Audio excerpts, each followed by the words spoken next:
States acted with malice to deliberately share key military secrets with enemies of America.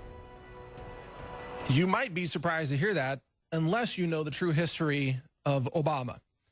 And The Obama Deception, of course, is one of the films produced here by Alex Jones and InfoWars many years ago. And that film dared to point out the ways that Obama was planning to be a traitor, to destroy America economically. But what we now know many years after that film, and remember that film came out at a time when you couldn't say anything negative about Obama without being labeled a racist. Even if you just disagree with his policies, you didn't disagree with his skin color, you didn't disagree with his heritage. You could say, oh, I think Barack Obama is a handsome, charismatic man, but his policies are evil and he's a traitor to America. And they would scream, racist, you're a racist. You're like, what's racist in that statement? Nothing. Obama, he's a charismatic person. He's got charisma. That's one reason he was elected. So back in 2017, I did call Obama a sleeper cell traitor and an enemy of America. And this story got a lot of attention from many people who agreed with it. And, of course, a few trolls who attacked it. But today I'm going to lay out for you, point by point, why I believe Obama is a traitor and why I believe he needs to be arrested, indicted, given a fair trial, and given a chance to defend himself, because I believe in due process. I believe in the rule of law in America, but I also believe that Obama violated that law. So let's get into it. First thing, Obama delivered a U.S. military drone to Iran. And I believe he did it deliberately. This was December 2011. It's called the RQ-170 Sentinel. And it was claimed by the fake news media that this was a GPS spoofing incident that said that Iran had spoofed the GPS controls for that drone and guided it into a runway, capturing it fully intact. Let me tell you why that's total nonsense. The GPS signals are military encrypted signals. You'd have to be able to break, I don't know how many bits it is, maybe 512-bit or 1024-bit encryption. You'd have to be able to break that encryption in order to control that drone. I don't think Iran has the ability to break that encryption. I don't even think the Russians have the ability to do that. In fact, America doesn't. You'd have to have a quantum computing system in order to break it. You'd also have to be able to interfere with those signals at very high altitude, because the drone, let's say this desk is the surface of the Earth and the drone is flying up here at, let's say, 40,000 feet, which they're capable of flying at. And then the satellites are much, much higher, of course. The GPS satellites are in orbit, not quite geostationary orbit. They're not that far away. They're closer, but they are, miles above the Earth, we'll say, many miles. You'd have to interfere with the signals between the between the satellites and the drone. So you'd have to interfere with the signal up at very high altitude. I don't think Iran has the ability to do that, and I don't think they have the ability to break the encryption. I think the whole thing was faked, and I'm not the only one who thinks so. And by faked, what I mean is I think that Obama's military, some traitor inside the military, guided that drone into the runway at Iran and landed it there and gave it to the Iranians, and that was done on purpose. Now, I'm not the only one who believes this. Michael Savage, from his book, Scorched Earth, also believes the same thing. And he said that an agent did it to us with one of our most advanced drones 2 years ago. He wrote this book, in 2013 or 2014 is when it came out. And in that book, Michael Savage was also talking about Obama delivering the U.S. Navy vessel to Iran again. So we have a second incident. January of 2016. We have the Riverine Squadron 1, which is based in San Diego. 10 U.S. Navy sailors were taken hostage by Iran as they captured this ship, which was said to have just sort of conked out and run aground. Actually, I'm sorry, it was two ships, two Navy Riverine boats, not ships, but small boats. They have advanced navigation gear, and so they have valuable technology on board that the Iranians wanted to be able to capture. In addition, this helped create an incident that made the United States look weak, because the 10 sailors were required to go on camera. John Kerry apologized to Iran, and then Obama followed up with another apology, making it a massive propaganda win for Iran. And why is it that the drone and 2 riverine boats both ended up in the hands of Iranian officials? The answer is it's not a coincidence.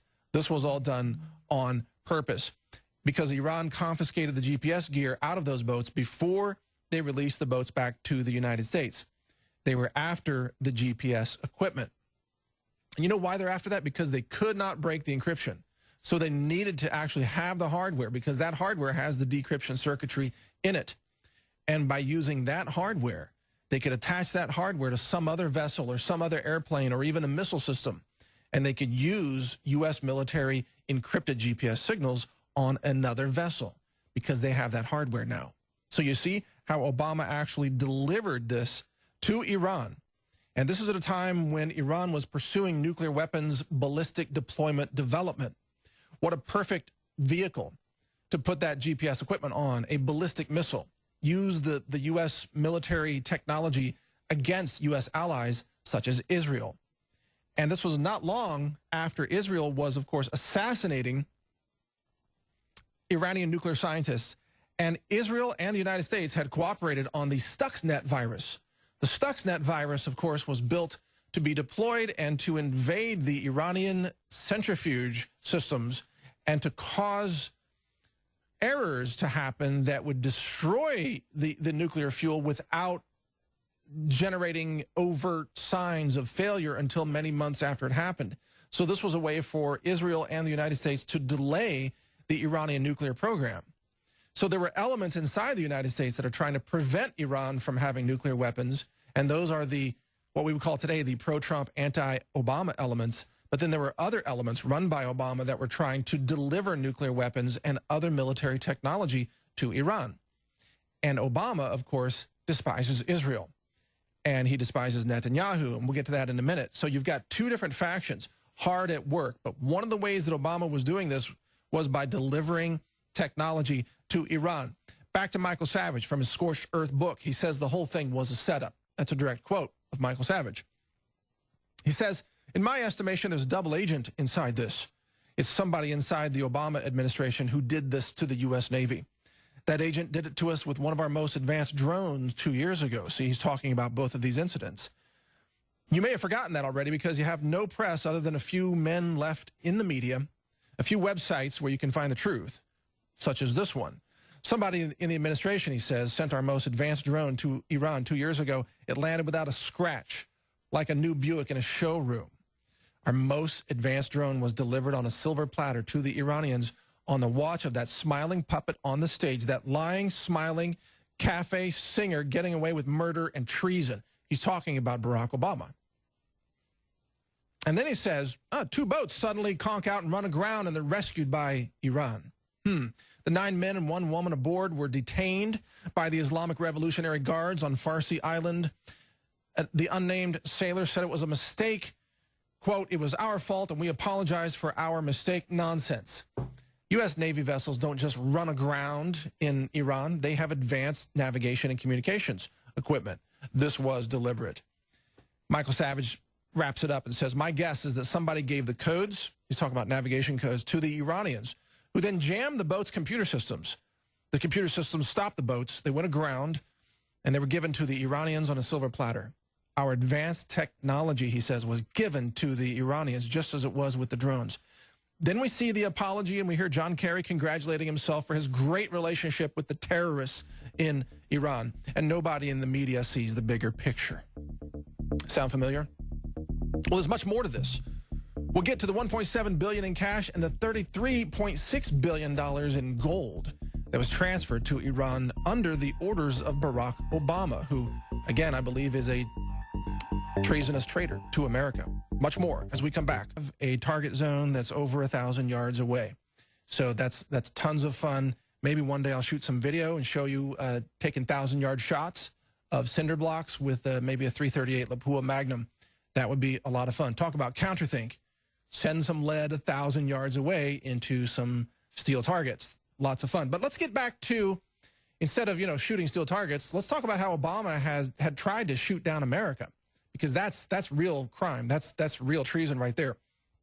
He delivered $1.7 billion in cash to Iran for funding the nuclear program. In February of 2016, as part of this nuclear deal with Iran, Obama released $100 billion in frozen assets, and he called it a deal that would deny Iran the ability to acquire nuclear weapons. So let's really back up and understand this. At the same time that he is delivering $1.7 billion in cash, he flew it in on cargo planes. It was on pallets, cash on pallets, like money laundering, like a James Bond movie. This was something the villain would do, but it was Barack Obama, and he delivered it to Iran to fund their nuclear program while turning around and having a two-faced explanation to the American people and saying, they'll never get nuclear weapons now because we just struck a deal with Iran.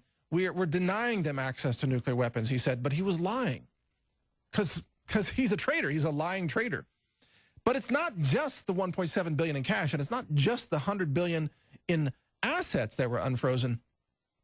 According to other sources that I'll mention here, Iran also received $33.6 billion in cash and gold from the United States. This was covered by the Washington Free Beacon, where you've got Mark Dubowitz, the executive director of the Foundation for Defense of Democracies. He says, quote, Iran may have received an additional $33.6 billion in secret cash and gold payments facilitated by the Obama administration between 2014 and 2016.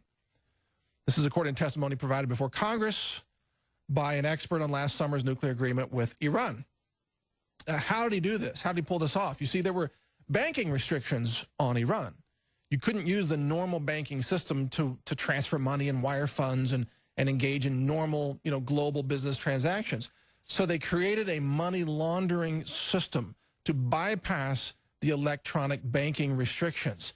Now, why is this such an important aha moment? Because when you look at what we know now about Spygate, you know that they bypassed the normal Five Eyes system of surveillance that the UK and US and other governments are supposed to use for official surveillance on targets of the government. Instead, in Spygate, they went directly to UK spies who back-channeled the information spying on Trump and even, inserting people to interact with Trump campaign officials in order to plant false stories and gather false evidence that they were spinning themselves. They back-channeled that in the same way that Obama back-channeled the electronic banking, he bypassed the electronic banking system and back-channeled money laundering to Iran. So you see, this is a pattern of the Obama administration. They back-channel everything. They don't follow the rules. I mean, why would we ever expect them to follow the rules? They're committing treason. They're trying to give nuclear weapons to America's enemies who, John Kerry was recently spotted John Kerry has done deals with an Iranian leader who was recently spotted shouting on a video, "Death to America." John Kerry's, you could say, best friend, BFF in Iran, was shouting "Death to America." And Obama was thinking it. Obama was doing it from the White House. And John Kerry was someone who was helping to carry this out, helping to embarrass America, and helping, no doubt, to pursue the money laundering. And this is, I don't have any proof on this next statement here, but in my assessment, I believe that people like John Kerry and probably Hillary Clinton and maybe Barack Obama were getting massive kickbacks from Iran. Because we're talking about up to $33.6 billion in secret money laundered cash and gold going to Iran, plus the $100 billion in unfrozen assets and other funds that we'll talk about here in a second. I think there were kickbacks to these people. Because you notice when President Trump pulled us out of that bad Iranian nuclear deal, who screamed the loudest? It was John Kerry, Hillary Clinton, Barack Obama. But especially people like Kerry. Why were they screaming so loudly? Why is it such a big deal to them? I think because they were getting kickbacks. Again, I can't prove that, but it would fit the pattern of what we're covering right now, and I believe that needs to be investigated in more detail. But getting back to the money laundering, they bypassed the formal financial system, and they used cash and they used physical gold. And I got to ask you, how much physical gold was stolen from the vaults of the United States of America and actually delivered to Iran on cargo planes under President Obama. Since we can't audit the gold in America, it seems, because nobody in government wants to allow that to happen, how do we know how much gold is missing? Is it possible, and I believe the answer is yes, it's possible that under Barack Obama, deep state elements within the U.S. government actually looted gold vaults of America.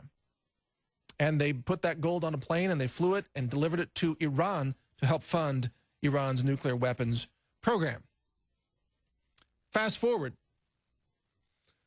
From the beginning of this, you know, we're talking about going back to 2011 with the drone situation and then transferring money in 2014 and 2016. But in the middle of that, in October of 2015, Obama sought to supply Iran with nuclear fuel so they could build nuclear weapons.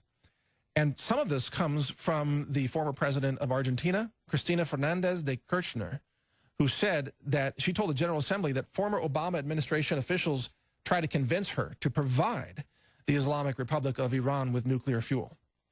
She met with a man named Gary Samore, S-A-M-O-R-E, Samore, a White House advisor to Obama.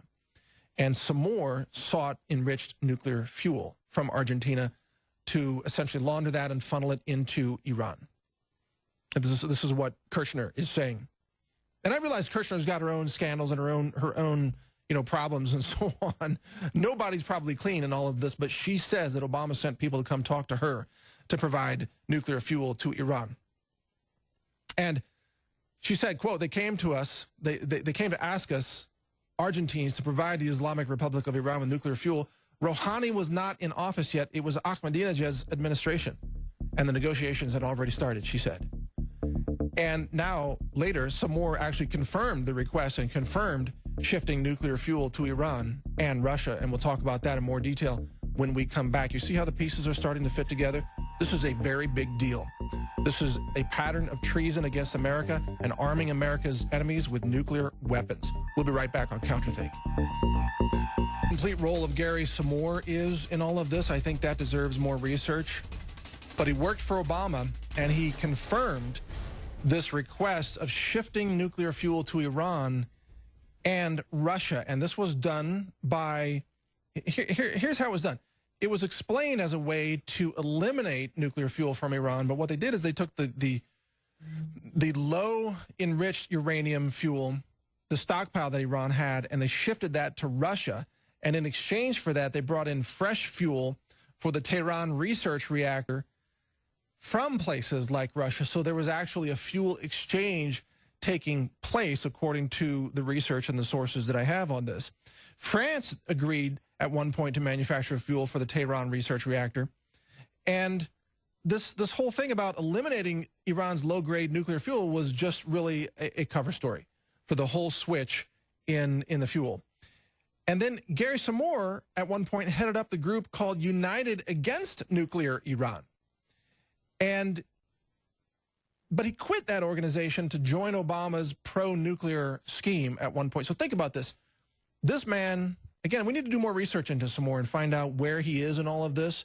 But he was against providing Iran with nuclear weapons, but somehow then he joined Obama's team, which then provided Iran with nuclear weapons, fuel and know-how, and the funding to build nuclear weapons.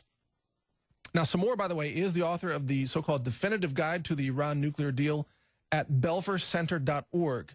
That's B-E-L-F-E-R, belfercenter.org. You can read his guide to the Iran nuclear deal. But let's move on. Maybe that's a subject that we can research in more detail for a future show. Now, as all of this was happening, keep in mind that Barack Obama was directly interfering with the elections in Israel.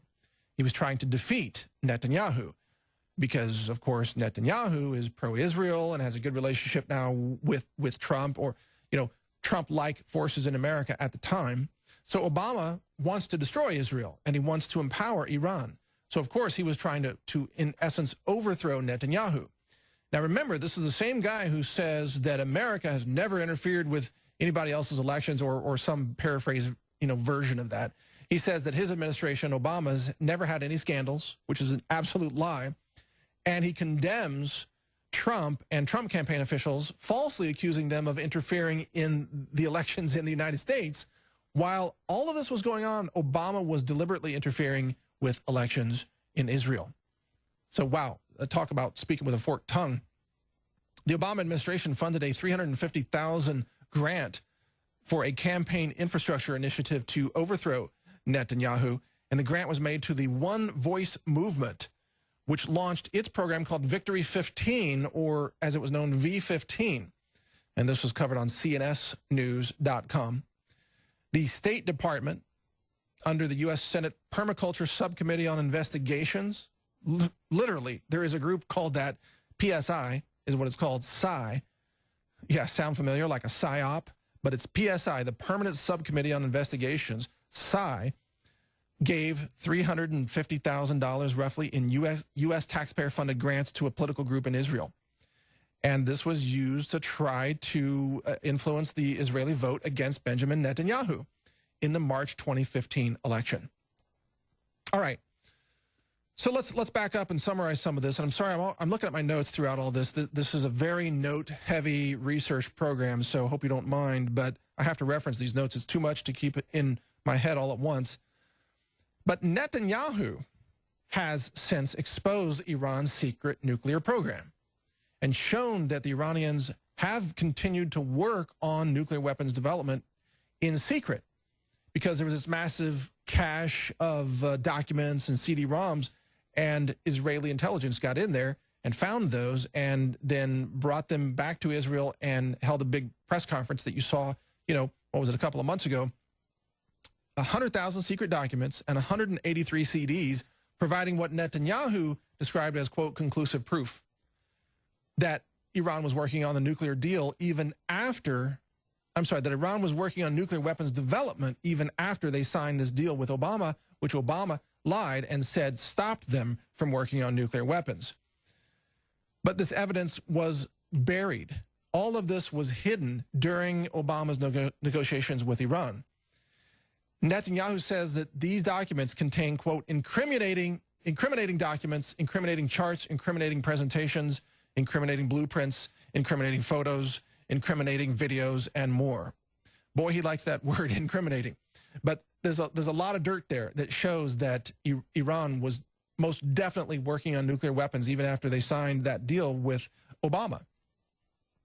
And it's called Project Ahmad, which aimed to design, produce, and test 5 nuclear warheads, each with a 10-kiloton TNT yield. Now think about it. Wouldn't one of those warheads be a great place for Iran to use that captured GPS equipment from the Navy boats? Remember, they've got 2 sets of GPS equipment because they captured 2 boats. And if there were redundant systems on those boats, there might be 2 systems on each boat, meaning they perhaps have 4 GPS military systems from the United States that were delivered to Iran by Obama through the faked boat false flag hoax. Plus, they've got GPS equipment on the drone. So now they've got 5 sets, conceivably, of GPS equipment, and they wanted to build 5 nuclear warheads during Project Ahmad. Are you starting to put the pieces together? You see why these dots have to be connected? All right, now we start, then we get into Uranium-1 and the Robert Mueller cover-up and the James Comey cover-up and the Hillary Clinton Foundation. There's so much. I'm gonna have to keep moving on this just to make it in the show. There's so much. This should be several hours. But Obama knew Russia was providing nuclear know-how to Iran because, you see, Iran needed nuclear technical information to build the bombs and build the missiles and the delivery systems. They turned to Russia for that. John Solomon warned in an article in March of this year, 2018. He said that a former undercover informant provided evidence to the FBI during President Obama's first term that Russia was assisting Iran's nuclear program, even as billions in new U.S. businesses flowed to Moscow's uranium industry. Now, can you put up that infographic for this show?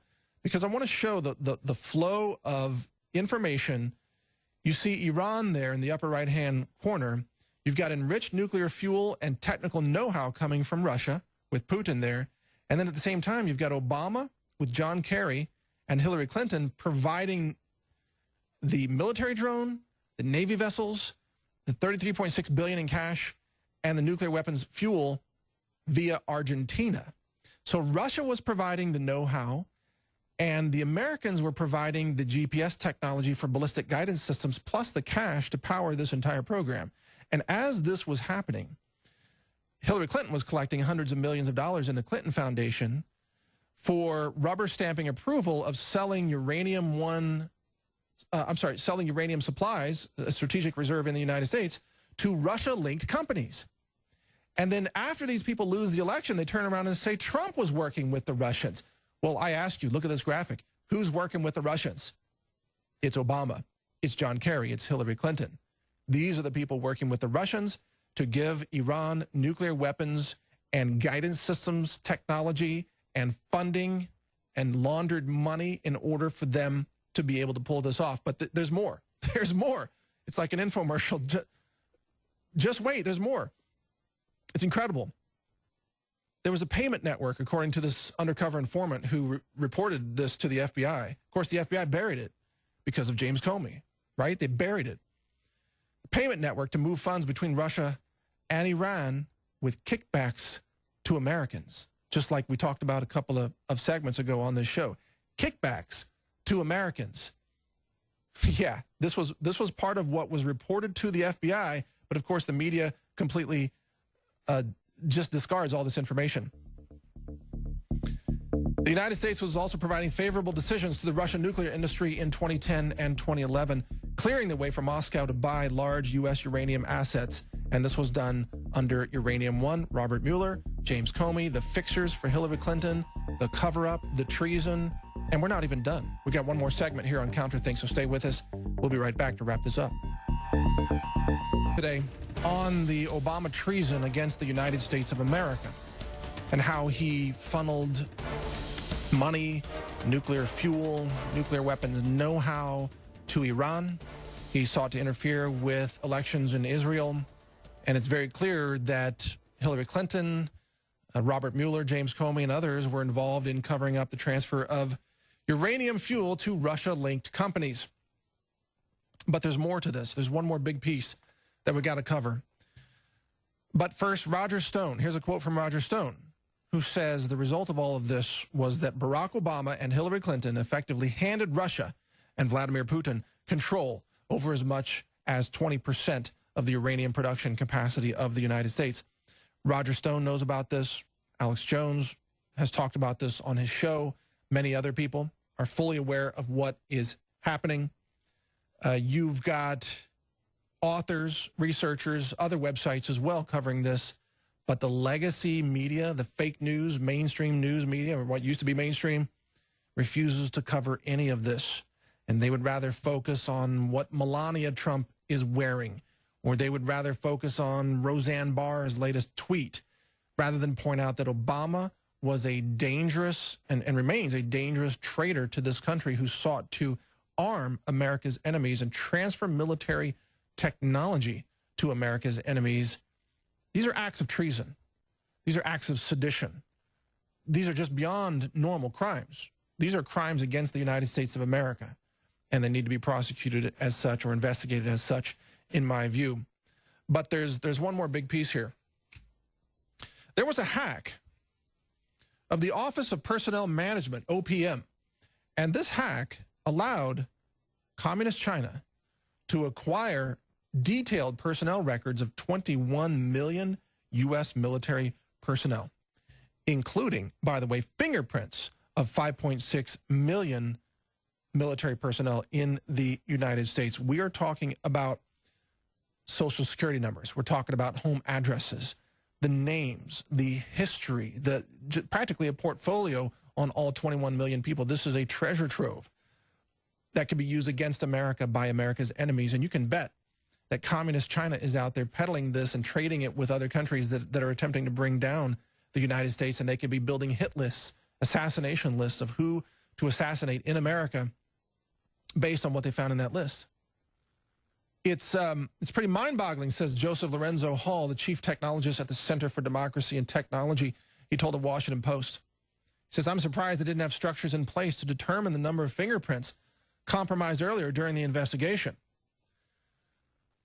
But Obama had what was called a lack of urgency regarding the situation. They treated it like a PR crisis. and not a national security crisis, said Senator Ben Sasse of Nebraska in response to an OPM statement regarding the theft of the fingerprints. And at the same time this was happening, Chinese President Xi was meeting with Barack Obama in Washington.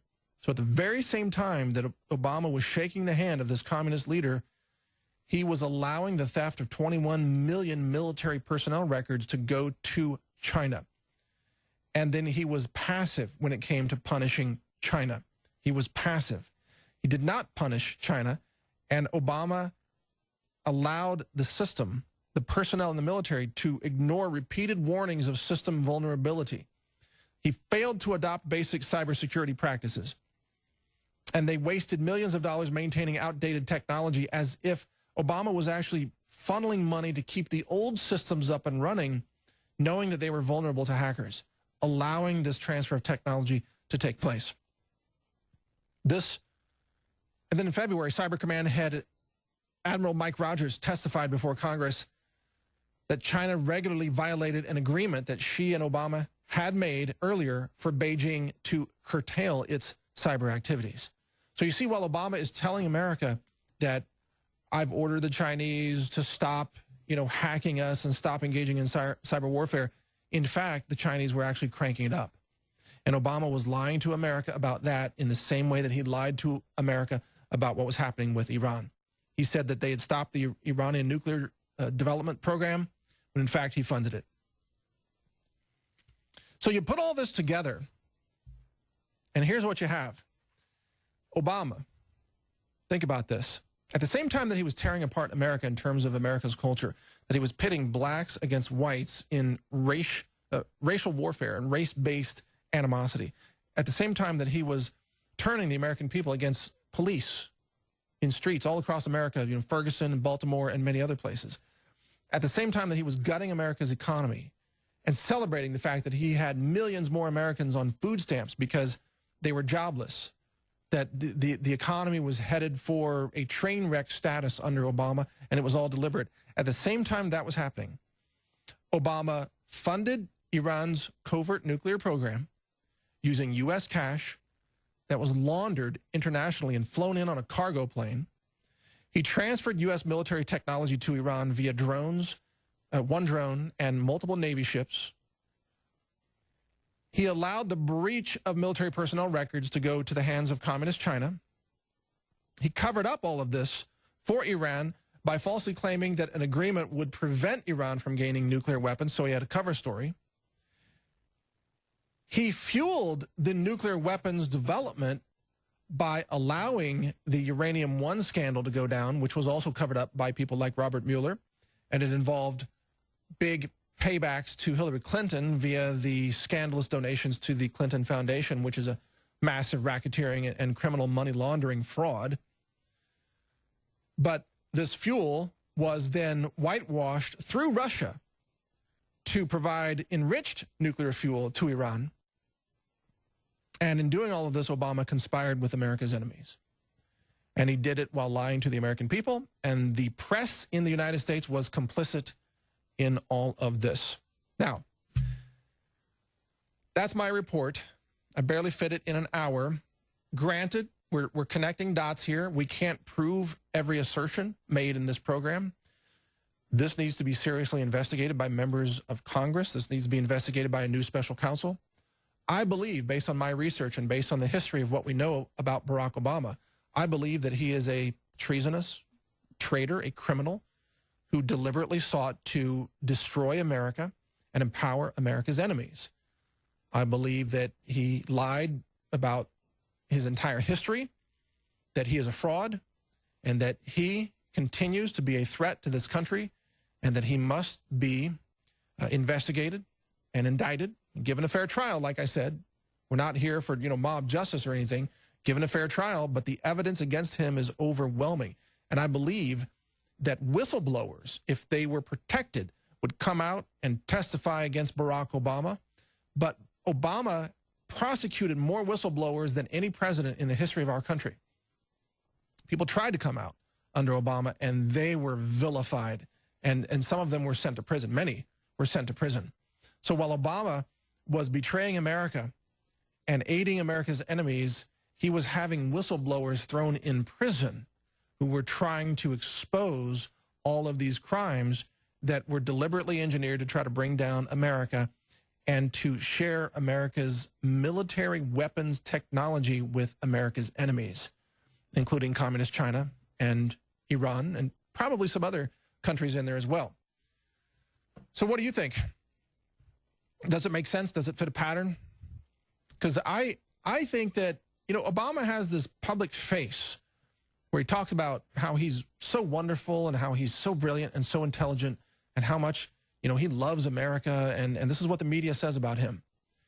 But you know who really loves America? It's President Donald Trump. Donald Trump loves America because he's severing the heads of the deep state snakes that were put in place by Obama and Clinton and John Kerry and, you know, James Comey and others, John Brennan. Trump loves America, and he's trying to drain the swamp, and he's trying to hold these criminals accountable for their crimes against this country. And thank God that we have some still functioning system of democracy, the Electoral College, where we still have a chance to put people in power like President Trump who are willing to go after the deep state and try to expose the massive criminality that took place in this country for 8 years under Obama and former Secretary Clinton and former President Bill Clinton and former DOJ head Loretta Lynch and many others.